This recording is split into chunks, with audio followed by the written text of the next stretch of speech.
दुर्गा नदी के किनारे बसा एक गांव फूलपुर। गांव में कुछ 100-150 लोग रहते थे। अंजलि, जो कि पास ही के जिले में रहती थी और 12वीं पास कर चुकी थी, उसके पिताजी ने बेटी को जल्दी विदा करने के लिए उसकी शादी फूलपुर गांव के मुकेश से करवा दी थी। मुकेश कभी स्कूल नहीं गया था और इस कारण वो पढ़ा लिखा नहीं था और बाकी गांव वालों की हालत भी मुकेश जैसी ही थी। मुकेश के घर में उसके माता पिता भी रहते थे। सासू माँ, मैं बाहर मंदिर तक जा रही हूँ, आधे घंटे में आ जाऊंगी। अरे अभी कहीं जाने की जरूरत नहीं है, चुपचाप जाके रसोई में रात के खाने की तैयारी करो। और ये घूंघट क्यों हटा लिया है तुमने? क्या पता नहीं कि इस गांव में औरतें बिना घूंघट के नहीं रहती? रात में अंजलि छत पर जाकर अपनी मम्मी से बात कर रही होती है। तभी गांव की 3-4 औरतें उसे देख लेती है और दरवाजे पर आकर उसकी सास से शिकायत करने लगती है। और क्या हुआ? अरे छत पे तो देखो, आपकी बहू मटक मटक के किसी से फोन पर बात कर रही है। दिन भर फोन पे लगी रहती है। अरे कल तो मंदिर के पास वो क्या कहते हैं, सेल्फी ले रही थी। शहर की बहू रखना अच्छा शान की बात है, पर देखना इसके लक्षण से ये तो तुम्हारे परिवार को बदनाम ना कर दे।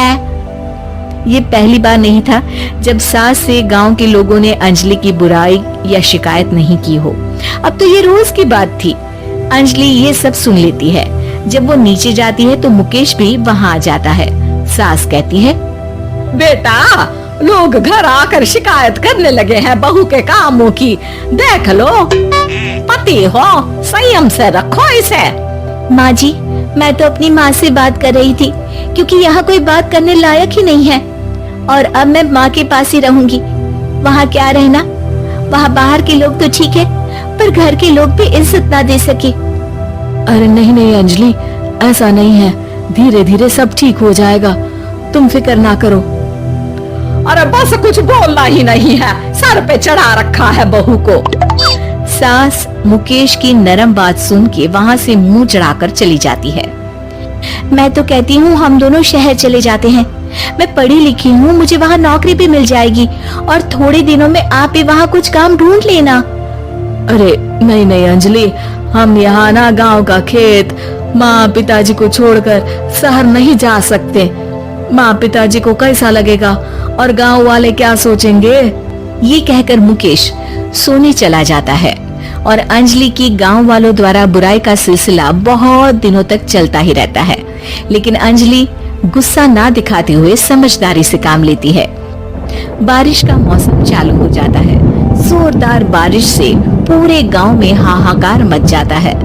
दुर्गा नदी में बाढ़ आ जाती है और बाढ़ का पानी पूरे गांव की फसल तबाह कर देता है।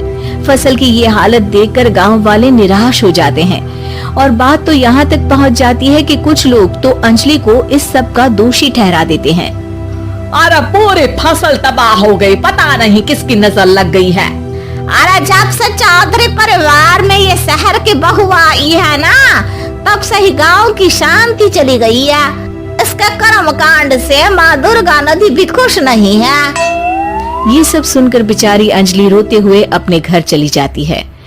कुछ दिन बाद सभी गांव वाले अपनी फसल का मुआवजा लेकर अपने अपने घर आते हैं। मुकेश भी 1500 लेकर आता है। अंजलि को जब पासबुक दिखाता है तो अंजलि हैरान हो जाती है। अरे ये पासबुक में तो उन्होंने 4000 की एंट्री करी है और आपको सिर्फ 1500 दिए। सच में?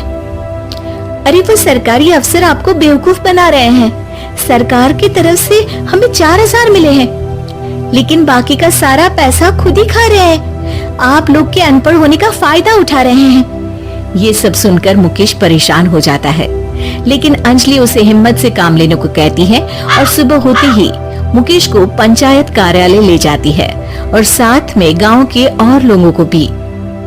आप सरकारी बाबू क्या गांव के लोगों को बेवकूफ समझते हैं? आपको क्या लगता है ये पढ़े लिखे नहीं है तो आप कुछ भी मनमानी करेंगे?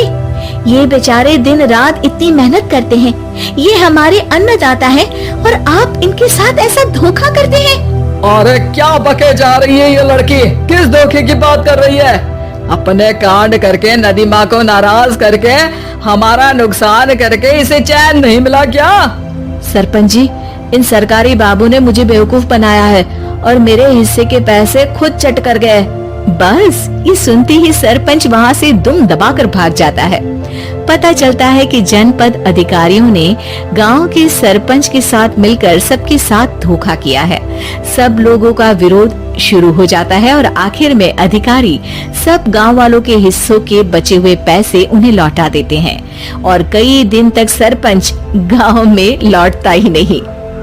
अंजलि, तुम नहीं होती तो हम गांव वालों को तो पता ही नहीं चलता कि ये हमें हर बार बेवकूफ बनाते हैं। हाँ हाँ अंजलि बेटी, हमें माफ कर दो। हम सब तुम्हें बुरा भला कहते रहे, लेकिन तुमने ही आज हमें बेवकूफ बनाने से बचाया है। हमें तुम पर गर्व है बेटी। अब समझ आया कि सरपंच तुमसे नहीं, तुम्हारे पढ़े लिखे होने से नफरत करता था। क्यों ना इस बार हम अंजलि को ही सरपंच पद के लिए चुन ले? क्या कहते हो गांव वालों? पढ़ी लिखी सरपंच। बस पूरा गांव अंजलि के लिए ताली बजाता है और अंजलि की सास उसे खुशी से गले लगा लेती है।